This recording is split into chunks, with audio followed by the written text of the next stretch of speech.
years ago, the $42.5 billion BEAD program was all anybody in the telecom industry could talk about. But now broadband feels like a footnote in a much bigger story about AI. So, what exactly does the future hold for fiber? I'm Diana Gooverts, and this is the 5-9.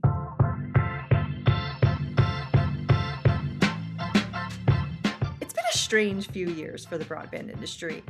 In 2021, fiber, and more specifically, home broadband, was at the heart of political and popular conversations in the US, thanks in large part to the passage of the BEAD program. But then ChatGPT dropped in late 2022, and the entire world's axis shifted. All eyes are now on AI, but that doesn't mean fiber is out of the picture. Far from it, in fact. So, we are here with Fiber Broadband Association's VP of Public Policy, Marissa Mitrovitch, and BNP Paribas's telecom and cable sector head, Sam McHugh, to talk about the current state of the market and where things are headed. Before we get into the conversation, wherever you are listening or watching, make sure you like and subscribe so you get our latest insights every week. And with that out of the way, let's get started. So let's start with a baseline for our conversation. We know fiber investments were previously focused on broadband. This was both via private investment and public programs like RDOF, USDA Reconnect, BEAD especially. So, Marisa, is broadband still the number one focus, or has the focus for fiber providers shifted? Put that another way, what is the current strategic direction for fiber deployment today? What we're seeing at the Fiber Broadband Association right now is the fiber investment for broadband has not let up. In fact, but we are seeing the largest investment cycle in fiber history to date. And that has to do a lot with connectivity, B2B, AI, data centers, and but the bottom line is that people need the best, most reliable connectivity possible in order to take advantage of emerging technologies. And so until every community and person is connected with fiber, that at this point is the technology that's going to be bringing you into the next generation and beyond. There's no slow up of funding from the perspective we're seeing.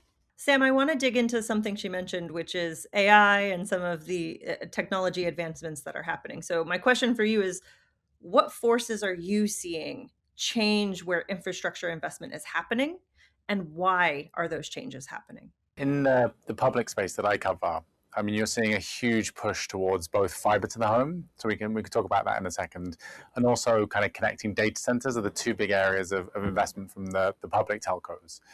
And the forces that are driving it on the consumer side, I mean, it's the same things we've seen for many years now, which is, the cable companies have very high market share in the domestic broadband industry and have pushed prices pretty to elevated levels, creating a nice economic umbrella for the AT&Ts, the Verizons of the world to come in and basically take market share and ultimately grow revenues and EBITDA and free cash flow, all the thing that investors want them to do. So there's a genuine, growth angle for a lot of the legacy telcos. Like if you think about these businesses, they were declining for years with DSL that was, being eroded and competed away by the cable companies. So fiber is just a new growth angle for those companies. And I'd say that's really been accelerated by M&A. So you've seen AT&T buying assets from Lumen, Verizon acquiring Frontier this year, and I'd say that's really put an accelerant force behind the fiber builds that we're seeing in the US on the residential side. And then secondly, you have companies like Lumen who are seeing huge demand to connect data centers, and obviously this is very much related to the AI boom and the hyperscalers. So you have really strong forces on both sides, kind of very strong economic rationale to see this massive acceleration in fiber that we've seen. That's very interesting that you mentioned Lumen. I've had some really interesting conversations with CEO Kate Johnson over the time, and most recently at MWC, where she was kind of talking about how the fiber backbone needs to adapt and change to support AI. But talk to me for a quick second about fiber to the home. You mentioned that you wanted to dig into that a little bit. You're only just past about 50% coverage of homes in the US with fiber. And if you look at the number of passings that we're adding a year, we're just probably breaching kind of 10 million additional homes passed per annum at the moment. And if you go back, 4 or 5 years pre-COVID, that was running at maybe 4 or 5 million homes. And so, like, what fiber has done for AT&T or for Verizon is, like I said, it's given a huge new growth angle. So almost every drop of excess capital that these companies have is going towards building more fiber. Like, it's become a real strategic imperative for them. And the narrative in the telecom cable space has really shifted towards convergence. So this is selling wireless together with home internet. And fiber is really a big strategic imperative for, Verizon, AT&T has been convergence. And fiber is kind of an underpinning element of that strategy. So strategically, it's just become massively important to the big telcos. Obviously, also massively important, at least here in the US, is BEAD. So Marissa, I want to throw things back to you. Are fiber players still excited about the program? I mean, there have been several delays. That is typical with any government program. Are they still excited? Where do you see things heading from your perspective? Fiber providers are still excited about the BEAD program. In fact, very happy that NTIA has approved 53 of the 56 proposals to date. What's crucial to that is that 39 states have actually signed their final BEAD agreements with NTIA. So that means money can finally flow to providers and deployment can begin, which is what we've all really been waiting for. And so while there has been different steps throughout the process and rewrites and changes, the good news is that throughout the time, what we've seen is through private capital and other government programs, more people connected to fiber. But that means we can now focus this program on really reaching some of the hardest to reach Americans and communities with fiber through BEAD. That plays back to your comment earlier about everybody needing to be connected to take advantage of technologies like AI. I hate to keep talking about AI, but here it is again. Sam, do you think BEAD will potentially move the needle on that 10 million number you mentioned in terms of additional passings, or how do you see that playing into the market? Are there other factors perhaps that are more important to the passings rate? BEAD will play into it. I'd say it's relatively immaterial relative to maybe where our expectations were 3 or 4 years ago. You've seen a bigger amount of the dollars allocated to low Earth orbit satellite, which I'm sure is again a topic we can touch on with AI in a minute. So BEAD will help. You're looking at kind of hundreds of thousands of additional passings per annum from BEAD. So kind of a relatively small part, but a very important part, because these are the underserved communities in America that have lacked decent connections for many years. So like it's helpful, but like I said, I think the bigger trend, and maybe one of the things that's very much in focus from my side at the moment, is satellite. And I think Starlink and Amazon both won a decent chunk of the subsidies in BEAD. I'd say there's growing angst amongst public side investors in terms of the impact satellite will have on the broadband market. And this is one of the reasons I think that the telcos are so keen to accelerate fiber build as fast as possible, because fiber, relative to say DSL or even cable, is a truly kind of unique technology. It's like the best kind of end state technology you could have for home internet. And that differentiates them more against satellite. There's definitely a bit of nervousness that the cable companies and the DSL providers will suffer at the hands of satellite. So sorry to shift the topic from BEAD to satellite, but they are very much related. You were ahead of the curve. Satellite is where we're heading anyway. Marissa, I have questions for you. Obviously, there was some back and forth over how much of BEAD should be allocated to satellite. There were also concerns, I believe, from not just the fiber community, but anybody who has been looking at the way trends have been headed in terms of, can satellite handle rising bandwidth demand? Will it have the uplink capacity needed to handle AI applications? So, Marissa, how are fiber players and FBA thinking about satellite? Is it a complement? Is it competition? Is it both? Is it something else entirely? I think right now we still are going to see about 2/3 of the BEAD funds go to fiber, which is good news. We also know that there may be, and we've heard, maybe some satellite companies aren't going to be able to serve what they originally thought. So we're hopeful, and we didn't talk about, there's this approximately $21 billion left over that was going to go to deployment that isn't called a non-deployment or a leftover BEAD fund. And that money is, we hope, some of it will be used for this a cleanup type round to make sure people are being connected. Back to satellite. Satellite certainly going to play a role in connecting the unconnected in this country. But you asked a lot of questions leading up. What are satellites' capabilities? I think we still don't know. There's a lot of unknowns, and so we're dealing with what do we know right now, and what we know right now is that consumers are demanding lower latency. They're looking for reliable, resilient infrastructure. They want to adopt technologies, emerging technologies, and what we know does that is fiber. And we know that's also the long-term investment that makes sense because once it's in the ground, it's quite easy to upgrade, and the cost is just minimal compared to other technologies. My follow-up question is, tell me a little bit more about that cleanup fund that you mentioned. What do you guys want to see done with that 20 some odd billion that's left over? One, we just know that, these funds were allocated to support the BEAD projects. So we'd like to see them used for that purpose. I think there's a lot of places, once we get to deployment, we're going to look to permitting. We don't want to have any slowdowns on infrastructure builds. And that's, the gridlock, we have to avoid it. So we'd love to see some of these funds go to staffing up permitting offices, maybe implementing AI in order to expedite and make permitting more efficient. Certainly that drives cost savings. And additionally, we do want to make sure these dollars are used to connect as many people as possible. So that's why a cleanup round makes sense. Workforce development, another area we would love to see the funds go to. We know we need workers, and to date, there's programs out there. People are thinking about it. FBA is thinking about it, but we need some funding to go towards that too. I want to touch on the workforce issue a bit more in just a second, but Sam, I want to toss things back to you. So with BEAD and satellite and all of the existing investments that are in play, does that change broadband penetration rates at all? Does that, how does that impact the market?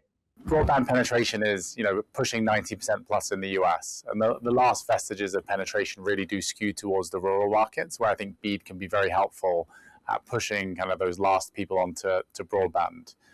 It's also a low income affordability problem.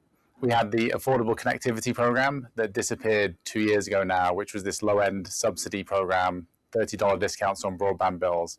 And so one of the things I know has been talked about is whether some of those BEAD subsidies could be reused to kind of relaunch some kind of ACP program, which would maybe help on the penetration side in the rural markets. And one side question I'd love to get Marissa's perspective on this is, a lot of people I talk to worry about shortages on fiber. We have some pretty big fiber builders and suppliers in the US in the shape of Corning and others. But obviously there's a ton of demand for building fiber, not just for homes, but also in data centers. And so, one of the things I'd wondered about is whether we could see subsidy being used to actually, buffet some of the supply of fiber, for example. I don't think we've actually thought about using the subsidy to help buffer the fiber availability, but certainly it's an issue we've been hyper focused on as far as ensuring the demand is met. I know the members that are part of our association are committed to making sure BEAD is met and also beyond. And I think really it is something we need to put our heads together and address, making sure everyone is able to be served. We know these projects need to be built, especially for competition. It's so key to our economy and America's competitive edge. And so we are focused on that through, we have supply chain, people dedicated to supply chain within our organization, looking at how we just ensure, we don't have delays and bottlenecks like we saw back in COVID times. I'm actually over here smiling because I have the answer to that question because I did a podcast on it recently with Corning and Del Oro Group.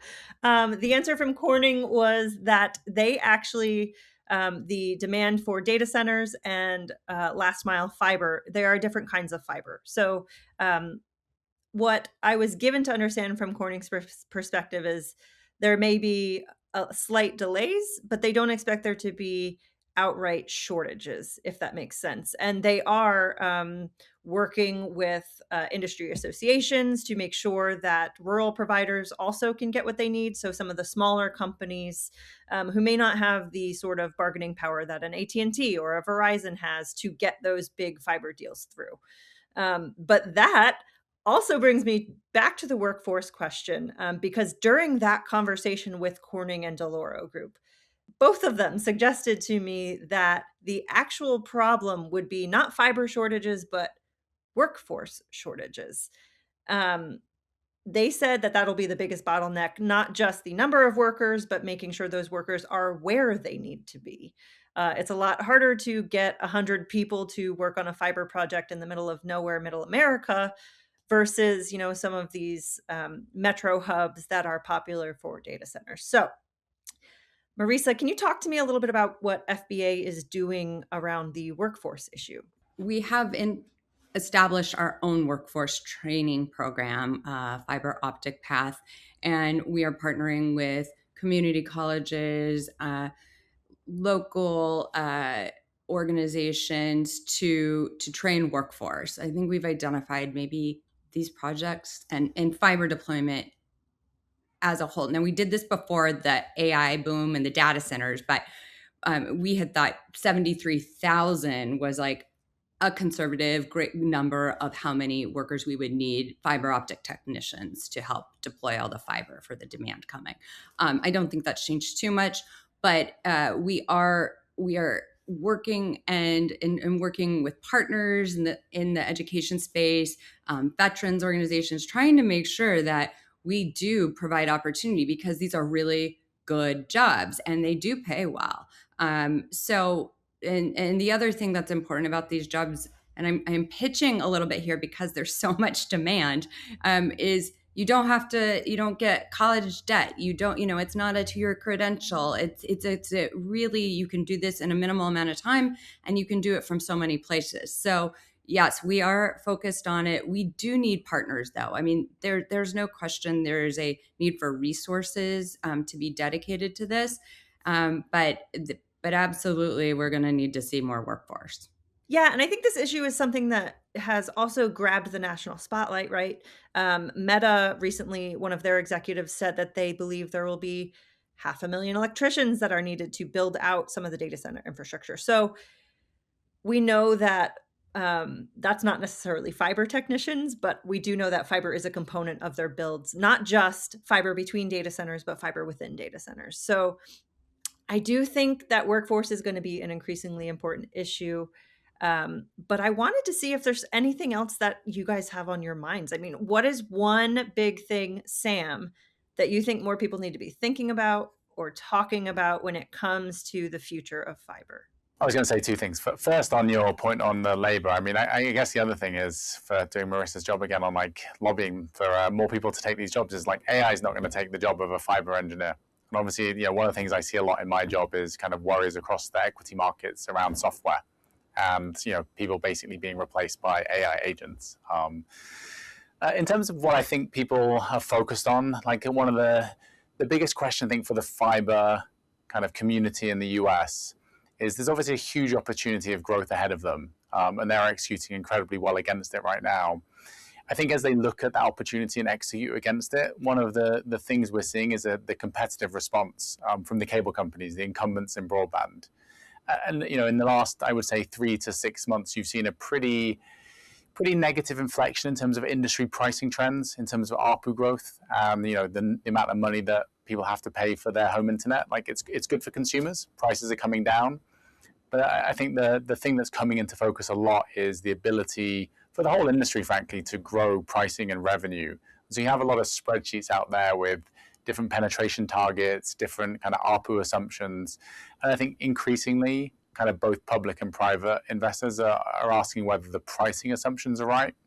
Just because fiber has been so successful, it's elicited this competitive response from cable companies. And I think maybe to give a couple of tangible examples, that Comcast and Charter, the two biggest cable companies, typically would raise price once, maybe twice a year on broadband.